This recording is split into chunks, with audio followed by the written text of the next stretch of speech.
नमस्कार मंडळी, पुन्हा एकदा स्वागत करतो तुमचं आपल्या एका नवीन व्हिडिओमध्ये. निमसोड शितोळेनगर येथे भव्यदिव्य ओपनचं मैदान येते 23 तारखेला संपन्न होत आहे. या मैदानात अनेक रथी महारथी टॉपच्या नंदी मित्रांनो आपला दिसणार आहेत, तसेच टॉपचे पैरेसुद्धा दिसणार आहेत. तर मित्रांनो, येत्या 23 तारखेला देव बाकासूरसुद्धा या मैदानासाठी सज्ज झाला आहे. आणि बाकासूरसोबत कोण, तर मित्रांनो प्रेक्षकांच्या मनातील जोडी पळणार आहे. भरपूर दिवस हा पायरा होणार होता मित्रांनो.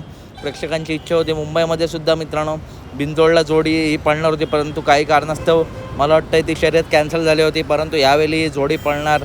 मुंबई बिनजोड किंग आणि घाट गाजवणारा भुंगावडा आणि अखंड महाराष्ट्राचा लाडका द्वादश हिंद केसरी बाकासूर हा टॉप जोड मित्रांनो या मैदानात आपल्याला पळताना दिसणार आहे. कशी गती लागेल गाडीला तुम्ही कमेंट करून सांगा. आणि 23 तारखेसाठी मित्रांनो हा टॉप पायरा सज्ज झाला आहे. तर अपडेट आवडल्यास नक्की व्हिडिओ लाईक करा, चॅनलला सबस्क्राईब करा, कारण अशाच महत्त्वपूर्ण टॉप अपडेट नेहमी आपल्या चॅनलवरती येत असतात. चला तर भेटूया पुढच्या व्हिडिओमध्ये. धन्यवाद मित्रांनो.